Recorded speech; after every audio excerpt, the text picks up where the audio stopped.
₹50 कोट्यावधी जिंका, आता विसरा. प्रसाद शिरगावकर, मुक्तस्रोत तंत्रज्ञानाचे प्रशिक्षक. ऑनलाईन मनी गेम्स हा आधुनिक काळातला एक जुगार फोफावला होता. त्यावर बंदी घातल्याने अनेक कुटुंबाचे आयुष्य देशोधडीला वाचण्यापासून वाचू शकेल. ऑनलाईन गेमिंग प्रोत्साहन आणि नियमन 2025 हे विधेयक मंजूर करून वेगवेगळ्या पद्धतीने आणि नावांनी सुरू असलेल्या ऑनलाईन जुगार आणि सट्टेबाजीवर संपूर्णपणे बंदी घालण्याचे अत्यंत महत्त्वाचे आणि धाडसी पाऊल केंद्र सरकारने उचलले आहे. सरकारला हा कायदा करावा लागला याची काही अत्यंत महत्त्वाची कारणे आहेत.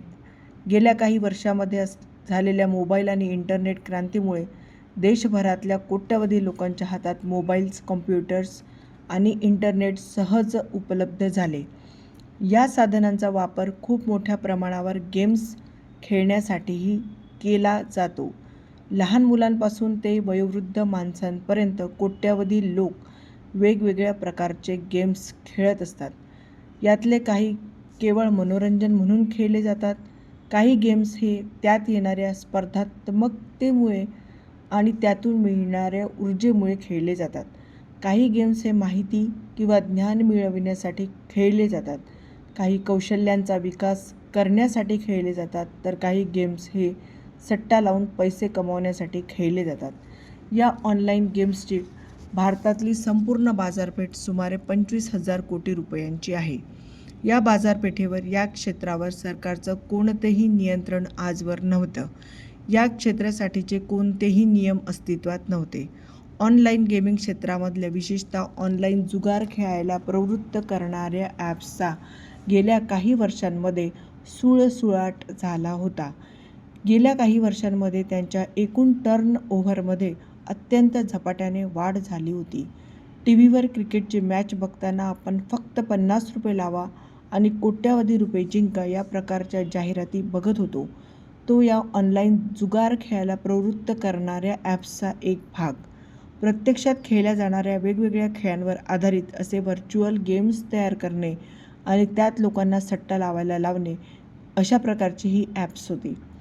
त्याचबरोबर ऑनलाईन रमी, तीन पत्ती यांसारखी पत्त्यांच्या जुगारांची ऑनलाईन व्हर्जन्ससुद्धा होती. वेगवेगळ्या पद्धतीने आपल्याला किरकोळ बेट्स लावायला सांगून कोट्यवधींच्या बक्षिसांची आमिषं दाखवणारी अनेक ॲप्स अस्तित्वात आली होती. या प्रकारची ॲप्स चालवणाऱ्या कंपन्यांकडे प्रचंड मोठ्या प्रमाणात पैसा असल्याने अत्यंत आकर्षक अशी जाहिरातबाजी चालू झाली. त्या जाहिरातींमध्ये त्या क्षेत्रातल्या सेलिब्रिटी खेळाडूंना घेऊन त्या सट्ट्यातून पैसे कमावणे किती सोपे असते असं भासवणं सुरू झालं. या जाहिरातींना भुलून कोट्यावधी लोक या खेळांमध्ये भाग घेऊ लागले आणि सट्टेबाजीत स्वकमाईचे आणि वर कर्ज घेतलेले लाखो रुपये गमावणं सुरू झालं. त्यामुळे हा कायदा होणे अत्यंत आवश्यक होतं. नव्या कायद्यानुसार ऑनलाईन गेम्सची 3 प्रकारे वर्गवारी केली आहे: e sports, online social games आणि ऑनलाईन मनी गेम्स. ई स्पोर्ट्स म्हणजे ऑनलाईन गेम्सच्या स्पर्धा. या स्पर्धांमध्ये काही ठराविक नियम असतात. इथे व्यक्ती अथवा टीम्स एकमेकांविरुद्ध आपली बुद्धिमत्ता आणि कौशल्यपणाला लावून खेळतात आणि कौशल्य बुद्धिमत्तेच्या आधारावर जिंकतात किंवा हरतात. ऑनलाईन सोशल गेम्स म्हणजे केवळ मनोरंजनासाठी किंवा एखाद्या कौशल्याचा विकास व्हावा, काही माहिती मिळावी या हेतूसाठी खेळले जातात असे गेम्स. हे खेळण्यात पैशाचा काही संबंध नसतो. तर मनी गेम्स म्हणजे जिथे बेट्स लावता येतात, जुगार खेळला जातो असे खेळ. जिथे एखाद्या प्रत्यक्ष मैदानावर चालू असलेल्या खेळाच्या निकालाची भाकीतं करून पैसा कमवता येतात असे ऑनलाईन गेम्स. नव्या कायद्यानुसार गेम्सच्या पहिल्या 2 प्रकारांना संरक्षण देण्यात आलं आहे. इतकंच नाही तर ई स्पोर्ट्स आणि ऑनलाईन सोशल गेम्स हे डिजिटल इकोसिस्टीमच्या विकासासाठी खूप महत्त्वाचे आहे.